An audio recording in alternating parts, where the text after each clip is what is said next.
L'histoire du 10 avril 2020. La petite tortue.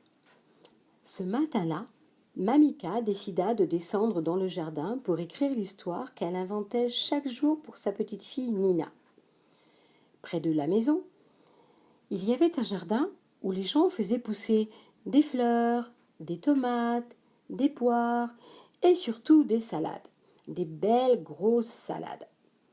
Mamika s'installa dans son fauteuil, un petit fauteuil qui se pliait et qu'elle emmenait partout dans ce petit jardin pour être bien installée, avec son cahier, son stylo plume et son petit sac qu'elle prenait toujours pour y mettre ses clés et son téléphone.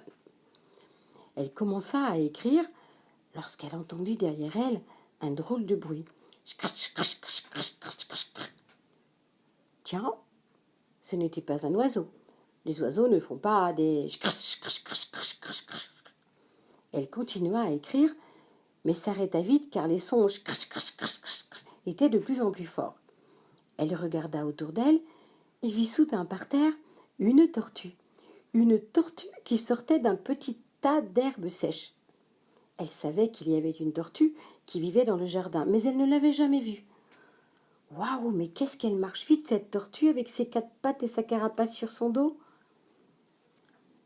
Elle se dirigea vers les grosses salades bien vertes et commença son repas tranquillement, mais avec gourmandise. Mamika la regarda un instant et se remit à écrire. Évidemment, les salades n'étaient pas pour la tortue, qui, elle, peut manger toutes les autres herbes du jardin. Les salades avaient été plantées, ou du moins les petites graines de salade, avaient été plantées quelques semaines auparavant par un monsieur qui aimait beaucoup, beaucoup, beaucoup les salades, monsieur Duchemol. Et justement, le voilà qui arrivait pour cueillir ses salades. « Mais qu'est-ce que c'est que cette histoire? Qui a mangé la moitié de mes salades ?» dit-il de sa grosse voix en regardant Mamika qui continuait à écrire. Quand elle écrivait, Mamika ne voulait absolument pas être dérangée. Elle ne répondait même pas au téléphone, car elle était très concentrée. Elle devait absolument écrire et enregistrer l'histoire qu'elle avait inventée pour sa petite Nina. « Ah, la voilà, celle qui mange ma salade !» Mamika releva la tête et vit la tortue qui gambadait joyeusement entre les plantations de salade. Avec ses grosses bottes, M. Duchemol se dirigea vers la pauvre tortue qui regarda Mamika d'un air soudain apeuré, craintif. « Ah non, je ne vais pas la laisser attraper cette pauvre tortue. » Mamika se leva et se précipita vers M. Duchemol. « Bonjour, monsieur. Ah, c'est à vous cette très belle salade. Mais vraiment, je n'ai jamais vu de salade aussi belle. » M. Duchemol s'arrêta, flatté que l'on dise du bien de ces superbes salades. « Vous aimez les salades ?»« Oh, je n'en mange pas souvent. »« Les miennes sont les meilleures de toutes les salades. »« Oh, je n'en doute pas, » dit Mamika, qui en fait parlait à M. Duchemol pour laisser le temps à la tortue de se sauver et de se cacher dans un autre coin du jardin. Elle vit que la tortue avait disparu et elle alla s'asseoir pour continuer son histoire. « Mais où est cette maudite tortue? Je ne la vois plus. Si je ne l'attrape pas, elle reviendra manger mes salades demain. Je dois absolument la retrouver maintenant. » Mamika se leva, plia son fauteuil pour continuer à écrire chez elle, car elle avait besoin de silence pour écrire. Elle prit son sac, qu'elle avait mis par terre, et le trouva soudain bien lourd. Et quand elle prit sa clé, à l'intérieur, elle comprit et elle vit que la fameuse tortue s'était réfugiée dans son sac. Et voyant que M. Duchemol continuait à regarder partout, derrière les plantes, derrière les tomates, derrière chaque fruit, elle se décida à ramener la tortue chez elle. Elle la remettrait plus tard dans la nuit dans le jardin. Arrivée chez elle, elle déposa la tortue dans sa cuisine et commença à relire tout haut son histoire. Mais la tortue revenait à chaque fois vers elle. Cela faisait maintenant 3 fois qu'elle la redéposait dans la cuisine. On aurait dit que elle aussi, elle voulait entendre l'histoire. Bon, alors Mamika la prit dans ses bras et l'installa sur son bureau, là où elle avait déposé son cahier. On aurait dit que la tortue était très très intéressée par l'histoire, mais surtout qu'elle savait lire car à chaque fois que Mamika devait tourner la page, la tortue mettait sa patte comme pour le faire elle-même. Mamika sursauta. Elle n'attendait personne.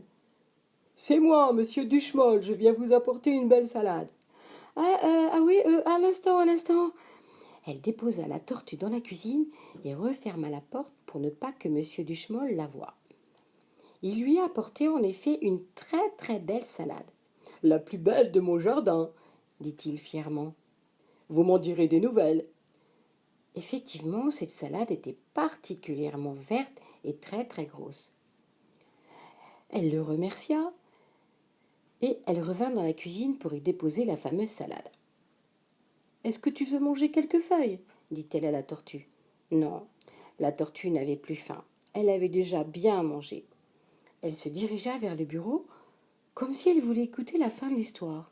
« Drôle de tortue, » se dit Mamika. « Mais je dois absolument enregistrer l'histoire pour Nina qui aime bien les écouter dans son lit. » Elle reprit la tortue dans ses bras et se mit à caresser sa carapace comme on caresse un chat. Elle était contente, la tortue, hein. Elle n'avait vraiment pas l'habitude qu'on la caresse comme ça.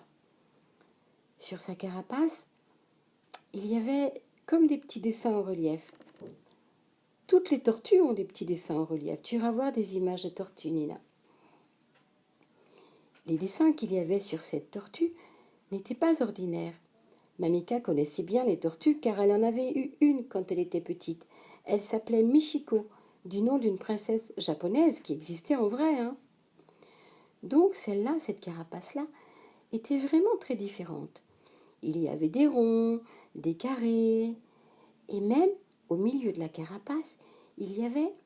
Qu'est-ce qu'il y avait déjà ? Oh oui, ça ressemblait à un dessin de fleurs. Tiens, se dit Mamika. Je regarderai tout ça un petit peu mieux demain.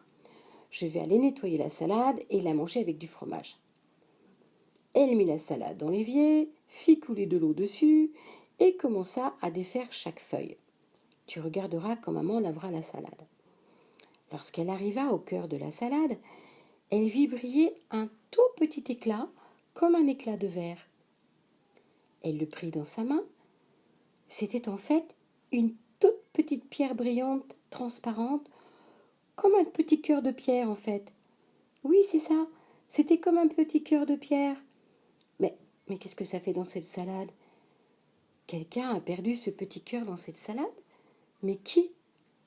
Tadadadam ! La suite demain, Nina et Isabelle.